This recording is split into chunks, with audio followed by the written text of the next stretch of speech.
வணக்கம் நேயர்களே. வாகர்த்தாவிவ சம்பிரத்தோ வாகர்த்த பிரதிபர்த்தகே ஜெகதः பிதரோ வந்தே பார்வதி பரமேஸ்வரோ. தென்னாடுடைய சிவனே போற்றி, எந்நாட்டவர்க்கும் இறைவா போற்றி. சிவசக்தியின் திருவிளையாடலில் பாத கமலங்களை தொட்டு வணங்கி நாம் இந்த காணொளியில் நாம் பார்ப்பது வழிபாடு முறைகள்.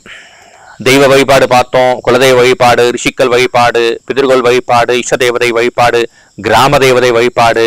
அதை தொடர்ந்து நாம் பார்க்க வேண்டிய விஷயங்கள் பெண் தெய்வ வழிபாடு. நீங்க கேட்கலாம், என்ன இது பெண் தெய்வ வழிபாடு ஆண் தெய்வ வழிபாடு அப்படின்னு நம்ம கேட்கலாம்.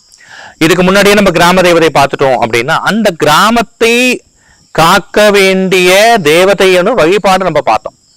அது ஊர் கூட்டி அமைச்சு பாத்தீங்கன்னா காப்பு கட்டி ஒரு திருவிழா போல இது பண்ணி ஒரு கூழ் பார்த்து மஞ்சள் நீரா இது பண்ணி அலங்காரம் பண்ணி அற்புதமான தேரிலையோ பவனிலையோ ஒரு சிம்ம வாகனத்துல வர்றது அது கிராம தேவதை வழிபாடு. பெண் தெய்வ வழிபாடு அப்படின்னு பார்க்கும்போது பாத்தீங்கன்னா, நமக்குள்ள இருக்கிற சக்தி, நமக்குள்ள இருக்கிற ஆன்மா பாத்தீங்க. நமக்கு உதாரணத்துக்கு நம்ம யோசிக்கிறோம், ஒரு சில விஷயத்த யோசிக்கிறோம், ஒரு சில விஷயம் செய்ய முடியல. ஒரு சில விஷயம் பிரயாணம் பண்றோம்னு நினைக்கிறோம், ஆனா பிரயாணம் பண்ண முடியல. ஒரு சில விஷயம் நடத்த முடிக்கணும் அப்படின்னு நினைக்கிறோம், ஆனா நடக்க முடியல. இதுக்கெல்லாம் என்ன விஷயம் அப்படின்னா, நமக்குள்ள இருக்கிற உள்நோக்கு சக்தின்னு ஒண்ணு இருப்பாங்க. இதுதான் விஞ்ஞானத்துல சொல்றாங்க குரோமோசோம்ஸ் அப்படின்றாங்க. XY குரோமோசோம்ஸ், XX குரோமோசோம்ஸ் அப்படின்வாங்க. இதுதான் பாத்தீங்கன்னா ரகுவம்சத்துல காளிதாசர் அற்புதமா சொல்லியிருப்பார். வாகர்த்தாவிவ சம்பிரத்தோ வாகர்த்த பிரதிபத்தகே ஜெகதः பிதரோ வந்தே. ஜெகத்துக்கெல்லாம் பிதரமான யாரு அப்படின்னா பார்வதி மட்டும் கிடையாது, பரமேஸ்வரன். பரமேஸ்வரன் மட்டும் கிடையாது, பார்வதி. அப்போ சிவம் இல்லையேல் சக்தி கிடையாது. இந்த பெண் தெய்வ வழிபாடு ரொம்ப ரொம்ப முக்கியமா இருக்கு. உதாரணத்துக்கு பாத்தீங்கன்னா, இப்போ குடும்பம், பரிவாரம், ஒரு ஃபேமிலி அப்படின்னு சொல்றோம் அப்படின்னா, இப்போ நான் என்னுடைய நண்பர் இன்னொருத்தர் அப்படின்லாம் சேர்ந்து ஒரு குடும்பத்துல இருக்கோம் அப்படின்னா, அதுக்கு பேர் குடும்பம் இல்லைங்க, அதுக்கு பேர் குடும்பமே கிடையாது. குடும்பம்ன்ற வார்த்தை, புனிதமான வார்த்தை எங்கேருந்து வரும் அப்படின்னா, ஒரு பெண் சேர்ந்தாதான் அக்காவோ இல்ல தாயாகவோ இல்ல தமக்கையாகவோ இல்ல துணைவியாகவோ மனைவியாகவோ இப்படி இருந்தாதான் அதுக்கு பேர் குடும்பம். ஆண்கள் எல்லாரும் சேர்ந்து ஒரு இடத்துல இருந்தா அது குடும்பம்ன்ற பரிவாரன்றது வராது.